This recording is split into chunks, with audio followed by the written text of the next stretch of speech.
Bé, votarem que no i volem que consti en acte que per suposat estem d'acord en suspendre la tramitació i l'aprovació del PPU 24, tal com hem demanat en dues mocions al desembre del 2016 i al gener del 2017, però en cap cas estem d'acord en requerir a la Junta de Compensació Provisional que presenti un nou pla parcial urbanístic. Dit això, celebrem que els obliguin a suspendre el pla.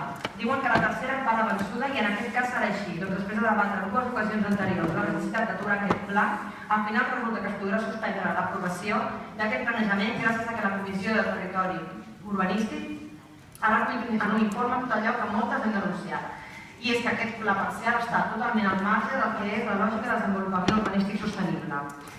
El que és preocupant, però, és que si la Comissió Territorial no s'hagués manifestat amb tanta contundència, vostès haurien permès que un pla d'aquestes característiques tirés endavant. Haurien permès construir tot de cop. Haurien permès que s'ubiquessin aparcaments a un espai en el qual el mateix POM ja recollia que els únics usos que s'hi podrien desenvolupar serien el lleure i l'esbarjo. Haurien permès que en forma d'ajust de límits es posessin dins del pla parcial urbanístic un parell d'hectàrees de sòl no urbanitzables. Tot això per parlar només d'algunes de les prescripcions que s'expliciten com a vinculants. Igualment és preocupant que no hagin estat capaços d'admetre allò que és innegable. La Comissió Territorial els ha obligat a canviar radicalment el PPU 24. Els han obligat. Afortunadament els han obligat. No només perquè les indicacions vinculants ja modifiquen totalment el pla, sinó perquè aquelles que no es defineixen com a vinculants perquè la llei no recull són recomanacions que és evident que cal tenir en compte i que cal incorporar, com molt bé s'indica en l'informe elaborat pels tècnics. La CUP el que volem és que es modifiqui el POM i que no s'urbanitzi la Godellera.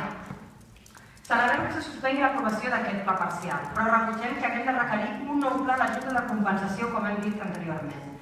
Evidentment, aquest pla que ara requerirem serà millor que l'anterior, però és que el problema no és que el pla fos millorable, això era evident, sinó que el pla no és necessari. Aquest pla urbanístic, com hem dit en les anteriors ocasions, no respon a l'interès general, respon a l'interès particular.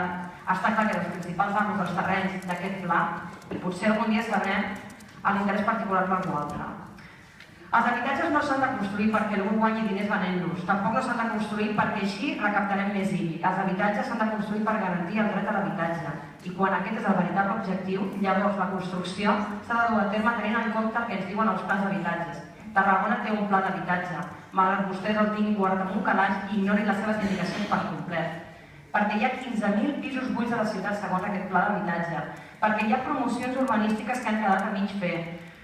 Construir a la Godellera no és necessari. És més, si ens anticipem al que ja s'està contemplant en la nova llei d'urbanisme, el que cal és apostar pel reciclatge urbà, en lloc de continuar trinxant el territori. Aquesta és l'aposta de la CUP, suspendre l'aprovació i procedir a modificar el POM en aquest sector i en tots els que siguin necessaris per donar compliment a aquesta nova visió del planejament urbà. Ja sabem que els va costar molt aprovar el POM. Nosaltres també els hem dit i els hem recordat que mentre vostès l'aprovaven, nosaltres estàvem en la plataforma Aturem el POM. Aquest POM es va elaborar sota una lògica, aquesta lògica s'ha demostrat que s'ha de canviar i és apostar pel que és el reciclatge urbà. Ja sabem que no ho comparteixen, no passa res.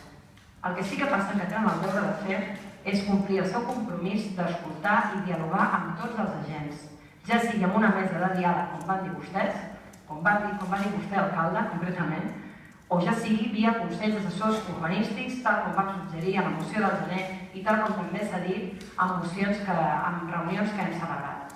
Per tot plegat, votem que no en aquest punt tal com vostès l'estan formulant, perquè no volem simplement suspendre la tramitació, l'aprovació, sinó que volem que no s'urbanitzi en aquesta zona. Pensem que no és necessari.